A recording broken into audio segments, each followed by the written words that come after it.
Tarmo kettu ja hullunkurinen häntä. Syvällä satumetsässä asui nokkela taikakettu Tarmo, joka oli saanut haltuunsa salaperäisen taikahännän. Tämä häntä ei ollut mikä tahansa häntä, vaan sellainen, joka osasi vaihtaa muotoaan.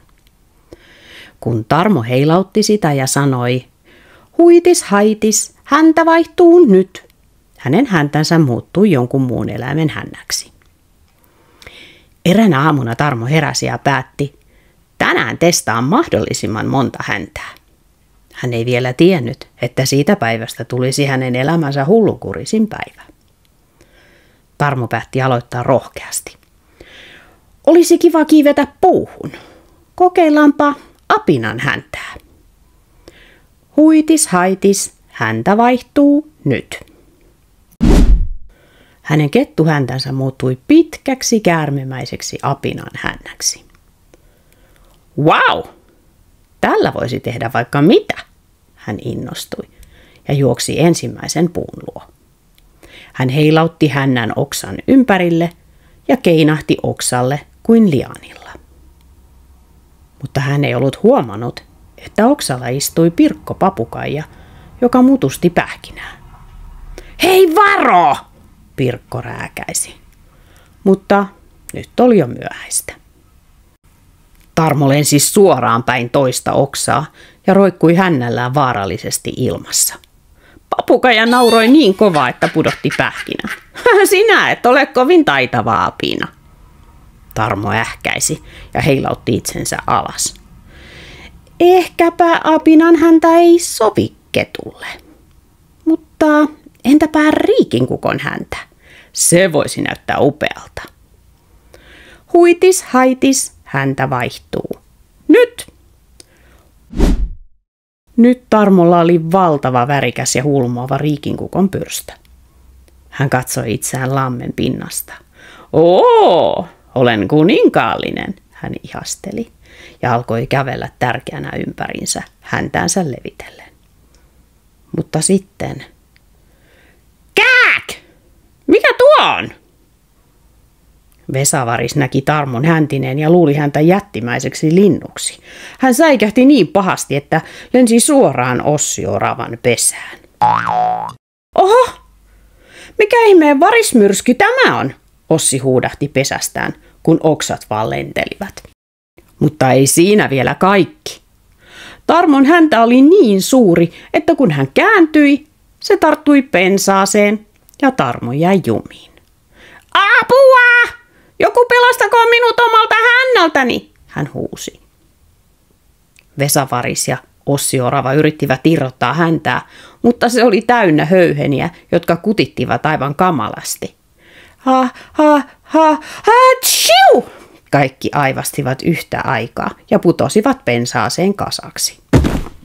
Tarmo pyörähti ylös ja puuskahti. Riikinkukon häntä on liian hieno metsään.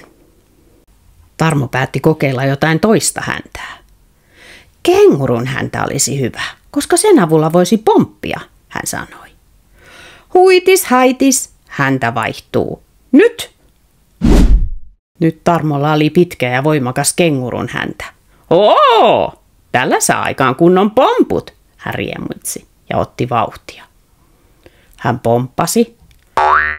Oho! Vähän liian korkealle. Oho! Vielä korkeammalle. Ennen kuin Tarmo ehti tajuta, hän loikkasi suoraan kanalauman keskelle. Kanat säikähtivät niin paljon, että juoksivat ympäriinsä höyhenet pöllyten. Anteeksi, Tarmo huusi ja yritti pysähtyä, mutta häntä heitti hänet vielä yhden kerran ilmaan ja hän mätkähti keskelle heinäkasaa suoraan Väinövuohen eteen. Väinö rouskutti heinää ja katsoi Tarmoa pitkään. Jos et ole kana, etkä kenguru, niin mikä ihme sinä oikein olet? Tarmo pudisteli päätään ja naurahti. Taidan olla vaan sekopäinen kettu. Vielä yksi kokeilu. Majavat osaavat rakentaa hienoja patoja. Kokeillaanpa nyt majavan häntää. Huitis, haitis, häntä vaihtuu. Nyt! Nyt Tarmolla oli suuri litteä majavan häntä. Jes! Nyt minä voin rakentaa vaikka mitä, hän innostui ja löi hännän maahan. Heti kun hän löi häntänsä, koko metsä tärähti. Puusta tipahti omena suoraan Kalle-karhun päähän. Kalle-karhu heräsi uniltaan ja murisi, kuka herätti minut? Tarmo jähmettyi paikoilleen. Se taisin olla minä, hän kuiskasi. Karhu katsoi Tarmoa, joka yritti piilotella suurta majavan häntänsä ja rypisti kulmiaan. Sinulla on vähän liian iso häntä ketuksi, Kalle totesi. Ja ehkä liian iso majavan hännäksi, Tarmo naurahti hermostuneena. Hän heilautti vielä häntänsä ja sanoi, huitis haitis, oma häntä takaisin. Tarmolla oli vihdoin oma kaunis kettuhäntänsä.